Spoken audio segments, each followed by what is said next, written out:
Lectura de la carta del apóstol San Pablo a los Colosenses.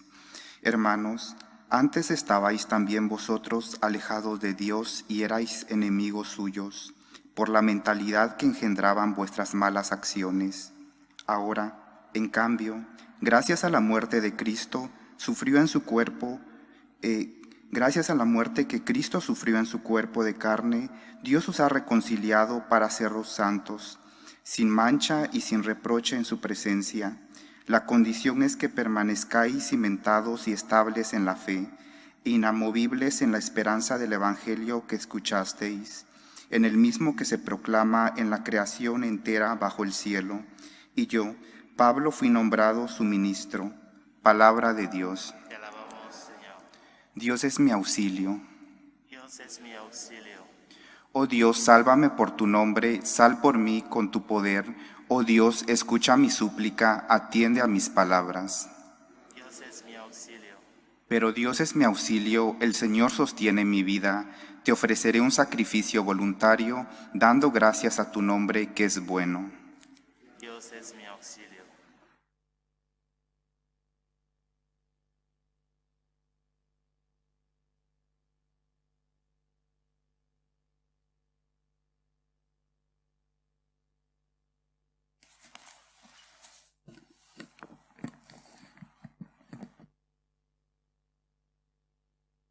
El Señor esté con vosotros.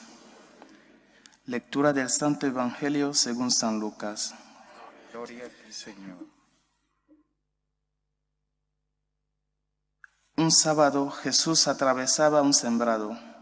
Sus discípulos arrancaban espigas y frotándolas con las manos se comían el grano. Unos fariseos les preguntaron: ¿por qué hacéis en sábado lo que no está permitido? Jesús les replicó: ¿no habéis leído lo que hizo David cuando él y sus hombres sintieron hambre? Entró en la casa de Dios, tomó los panes presentados, que solo pueden comer los sacerdotes, comió él y les dio a sus compañeros. Y añadió: el Hijo del Hombre es Señor del sábado. Palabra del Señor. Gloria a ti, Señor Jesús.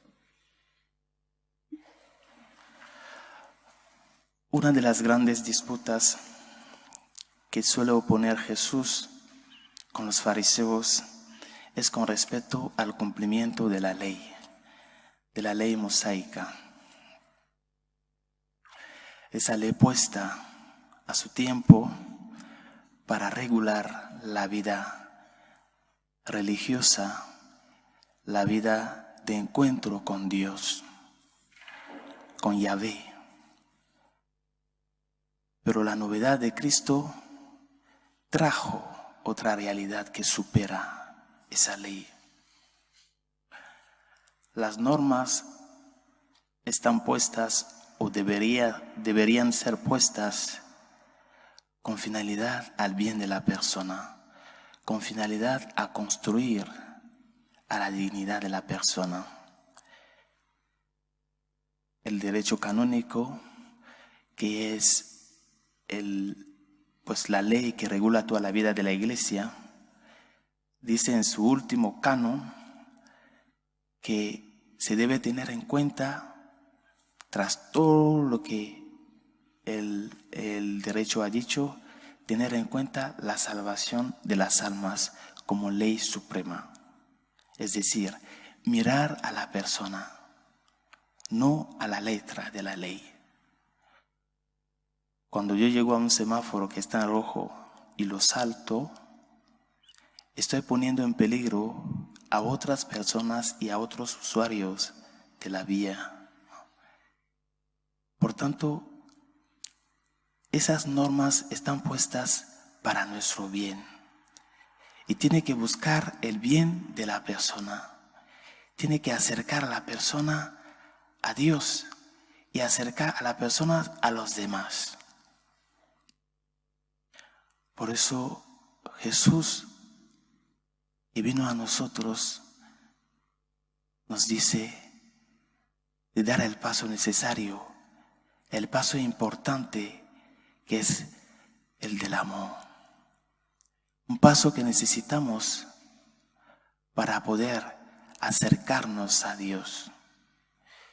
Jesús trajo esa novedad del amor, ese amor que siente, ese amor que padece, ese amor que rompe barreras para acercarse al hombre.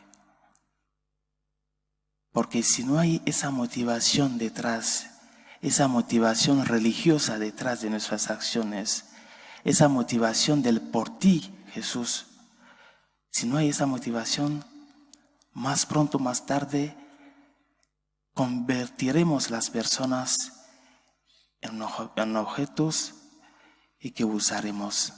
Las personas ya no serían como otro yo, pero más bien, pues, un objeto o una cosa de la que yo me sirvo para solamente mi propio bien. Por eso las normas son muy importantes para la vida. Pero más importantes serán si buscan a construir al ser humano. Todos tenemos impreso en nuestra naturaleza esas normas morales que nos ayuden desde la conciencia a distinguir el bien del mal. Esas normas no están puestas para restringir nuestra libertad, más bien para hacernos más personas, más humanos, más sociables y más religiosa. Por tanto, lo que ayer era una cosa mala, no puede llegar de repente a ser una cosa buena hoy. Si desobedecer a sus padres era una cosa mala, esa desobediencia sigue siendo una cosa mala, porque no respete, no concuerda con lo que es la realidad de la dignidad de la persona. Si el ayer, el aborto, la eutanasia eran malas, siguen siendo malos, siguen siendo actos malos, porque no buscan la construcción de la persona, no van más allá para buscar el bien y construir aquella persona o aquella persona que está a mi lado. Por eso es muy importante que nosotros, como luz y sal de la tierra, demos el paso decisivo de salir de esa realidad de la dictadura del relativismo. Porque el Señor nos ha dado todos los dones que necesitamos para buscar el bien, para buscar construir la persona, para buscar acercarse a Dios y acercar a los demás, a las personas a Dios. Por tanto, cuidemos y formemos nuestra conciencia para que sea recta, para que sea una conciencia que siga siendo luz, que siga luciéndonos cuando estamos en nuestras realidades diarias, que nos ayude a distinguir ese bien del mal, que nos ayude a construir una sociedad más justa y más equitable. Pues pidamos al Señor que Él nos ayude y nos reconforte con su gracia para que esa misión que hemos recibido como cristianos de dar a conocer a Cristo, de llevarlo a los demás, la podemos llevar a cabo siendo fieles a nuestra conciencia, siendo fieles a la palabra de Dios, siendo fieles a la enseñanza de la Iglesia. Esa enseñanza que es pues la perpetuación, la prolongación de la palabra de Dios en nuestra vida y en nuestro tiempo. Que Él mismo nos ayude, que Él mismo sea nuestra fuerza para que el testimonio que demos sea un testimonio de vida como de ver y de vida. Un testimonio que dure en el tiempo. Un testimonio que acerca a alguien a Dios. Un testimonio que construye una persona. Dice del Papa San Juan Pablo II, que el amor es mirar al otro, no para servirse de él, sino para servirle a él. Que la gracia de Dios nos ayude y que su misericordia nos reconforte para que en todo busquemos agradar a Dios con nuestra vida. Que así sea.